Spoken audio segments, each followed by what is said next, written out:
Мен бірден жақсы жаңалықтан бастағым келіп тұр. 2024 жылға арналған зейнетақы жинақтарының ең төменгі жеткіліктілік шегі ұлғайтылған жоқ. Ол 2023 жылғы деңгейінде қалды. Себебін түсіндіріп берейін. Қазақстан Республикасы үкіметінің қаулысымен бекітілген әдістемеге сәйкес жеткіліктілік шегін есептеу кезінде ең төменгі жалақы мөлшері, мемлекеттік базалық зейнетақы төлемінің ең төменгі мөлшері, зейнетақының ең төменгі мөлшері, ең төменгі күнкөріс деңгейі сияқты әлеуметтік көрсеткіштер қолданылады. Бұған қоса бірқатар басқа да көрсеткіштер ескеріледі.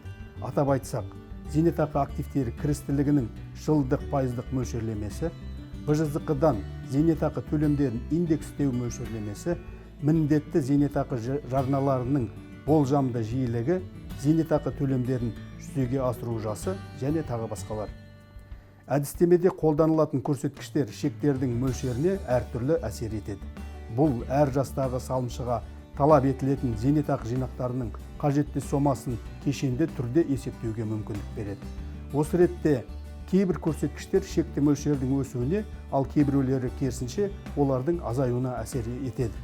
Ең төменгі жеткіліктілік шегінің мөлшерін бұрынғы деңгейде сақтау, 2023 жылмен салыстырғанда өсірмей өзгеріссіз қалдыру, ішінара кірістің болжамды жылдық пайыздық мөлшерлемесінің жоғарылауымен де байланысты.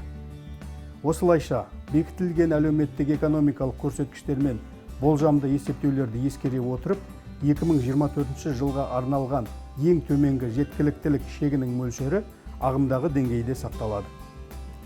Естеріңізге сала кетейік, ең төменгі жеткіліктілік шегі бұл ай сайынғы зейнетақының мөлшерін ең төменгі зейнетақы мөлшерінен кем емес деңгейде қамтамасыз етуге қажетті зейнетақы жинақтарының ең төменгі мөлшері. Басқаша айтқанда, ең төменгі жеткіліктілік шегі бұл салымшының зейнет жасына жеткенде ең төменгі базалық төлемді ескере отырып, ең төменгі зейнетақы мөлшерінен кем емес деңгейдегі зейнетақы алу үшін шотта қалуға тиіс ең төменгі көрсеткіш.